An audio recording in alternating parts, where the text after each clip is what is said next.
vous le savez, dernièrement, vous avez entendu effectivement un point de presse des acteurs du tourisme autour d'un certain nombre de préoccupations que nous avions par rapport à la relance du secteur. Et nous nous réjouissons aujourd'hui que ce cri du cœur ait été entendu, parce que nous étions confrontés à beaucoup de difficultés dans la mise en œuvre des ressources qui ont été mises à notre disposition par l'État du Sénégal à travers la volonté du président de la République, le président Macky Sall, que nous remercions vivement pour l'intérêt qu'il a toujours porté à notre secteur depuis son accession à la magistrature suprême. Vous savez qu'il a été le premier chef d'État à présider le lancement de la saison touristique à Saly, Portugal, à faire de la Casamance une zone économique spéciale. Et dès le début de cette pandémie, il a pris des mesures très efficaces et très fortes qui ont permis au secteur du tourisme de garder la tête hors de l'eau. Parce que si on regarde la sous-région, le Sénégal a été le pays qui a le plus bénéficié du soutien de l'État pour permettre à nos activités de ne pas sombrer, parce qu'on n'a jamais eu une crise de cette amplitude, une crise avec des dégâts extraordinaire, parce que c'est la première fois moi de ma vie que je vois des aéroports fermés, des hôtels fermés, des agences fermées, mais c'était vraiment quelque chose d'inimaginable. Et heureusement que l'anticipation du chef de l'État par rapport à nos difficultés a permis, c'est vrai, de sauver le secteur. Maintenant, on a un outil qu'on appelle le crédit hôtelier qui permet de financer, les investissements liés à notre secteur. Et c'est là où il y avait eu le problème. Parce que deux banques avaient été choisies et nous avions noté que sur près de 400 dossiers qui avaient été présentés, seuls en réalité une vingtaine avaient fait l'objet d'un examen, ce qui est quand même un niveau assez bas. Et donc, nous nous en sommes préoccupés. Il y a 1500 entreprises touristiques au Sénégal.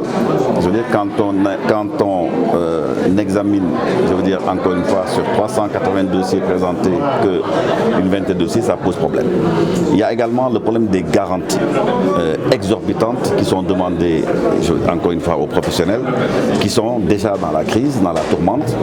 Et je veux dire, quand le gouvernement met en place des mécanismes de soutien au secteur à travers le ministre des Finances et le ministre du Tourisme dans la prise en charge d'un certain nombre de garanties, il faut aussi que les banques jouent le jeu.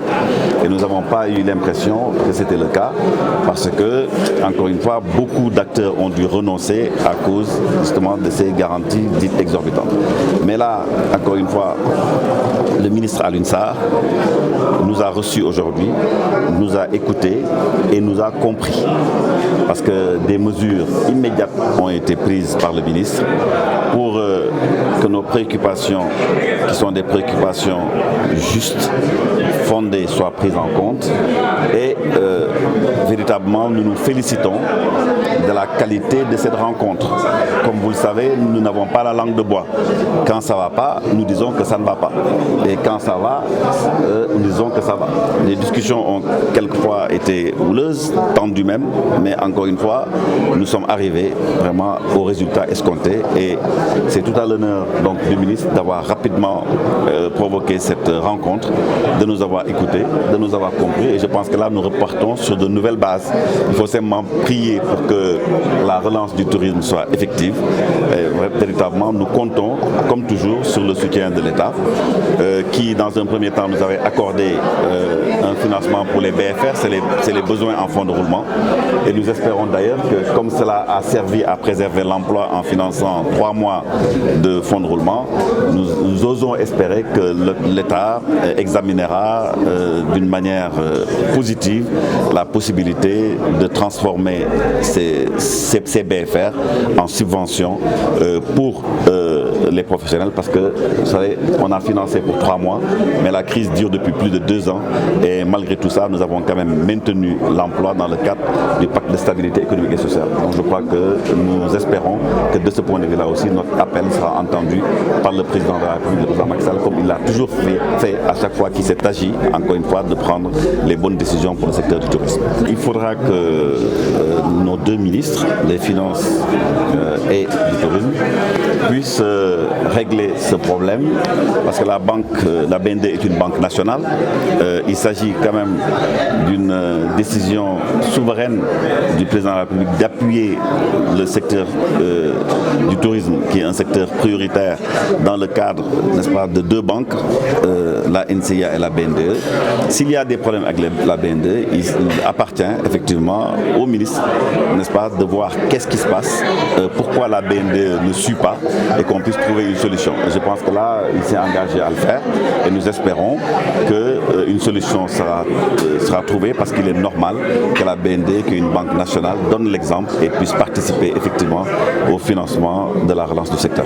Nous avons rencontré notre sœur Thérèse Faye, qui est directrice générale du FONGIP, qui nous a manifesté sa volonté de participer effectivement au financement du secteur par, n'est-ce pas, l'apport du fonds qu'elle dirige. Elle nous a même proposé la signature d'une convention donc, que nous sommes en train donc, de peaufiner, de finaliser. Et effectivement, le ministre également a tout à l'heure promis de prendre langue également avec elle. Et donc, je pense que tout cela va faciliter la relance. Parce que vous savez, le secteur est arrivé à un niveau, je veux dire, de marasme tel qu'il faut un véritable plan Marshall pour le soutenir, pour le relancer. Parce que vous savez, quand on ferme les établissements durant 2-3 ans, qu'ils fonctionnent au ralenti, qu'on met au chômage technique, vous savez, c'était quand même l'apocalypse. Hein. Quand on voit des aéroports qui sont fermés, des agences de voyage qui ne mettent plus de billets parce qu'il n'y a plus d'avions, parce que, bon, c'est quand même une situation, je dirais, suffisamment rare et qu'il ne faut même pas espérer que ça se renouvelle. Parce que vous savez, ça nous a touché nous tous, tant que nous sommes, même vous qui me posez des questions, ça vous a touché dans votre vie au quotidien. Et donc je pense que cela demande effectivement des mesures hardies, des mesures exceptionnelles compte tenu de la nature de la situation qui a quand même causé des dommages terribles à notre économie. Et je pense que, je le rappelle, c'est la capacité d'anticipation du président Macky Sall qui a permis en réalité au secteur de rester debout. Parce que si rapidement il n'avait pas ordonné à ce qu'un premier jet de 15 milliards soit mis en place pour le financement des BFR et autres, je me demande où est-ce que nous en serions aujourd'hui. Ça, il faut le dire. Hein.